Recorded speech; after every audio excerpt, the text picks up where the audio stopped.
ప్రభునామమునకు మహిమ కలుగును గాక. యేసుక్రీస్తు నామంలో మీ అందరికీ కూడా ఈ ఉదయకాల శుభాలు తెలియజేస్తున్నాను. దేవుడు తన మహాకృపను బట్టి ఈ రీతిగా దేవుని యొక్క వాక్యాన్ని మీతో పంచుకునే ధన్యత నాకు ఇచ్చినందుకు దేవునికి కృతజ్ఞతాస్తుతులు చెల్లిస్తున్నాను. ఈ దిన వాక్య ధ్యానము 98వ కీర్తన భాగంలో నుండి 4వ వాక్యాన్ని చదువుకుందాం. సర్వభూజనులారా, యెహోవాను బట్టి ఉత్సహించుడి, ఆర్భాటముతో సంతోషగానము చేయుడి, కీర్తనలు పాడుడి. దేవుడి వాక్యమును మనందరి వెనుకిడిలో దీవించి ఆశీర్వదించును గాక.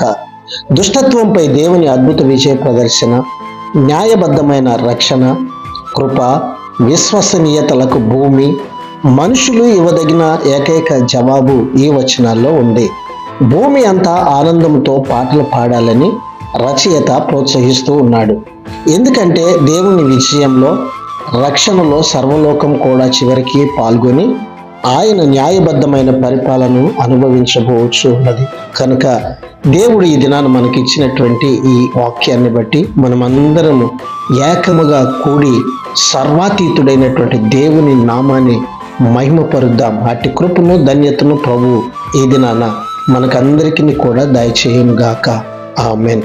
God bless you. దేవుడు మిమ్మల్ని అందరినీ కూడా దీవించి తన సన్నిధికి సిద్ధపరచును గాక.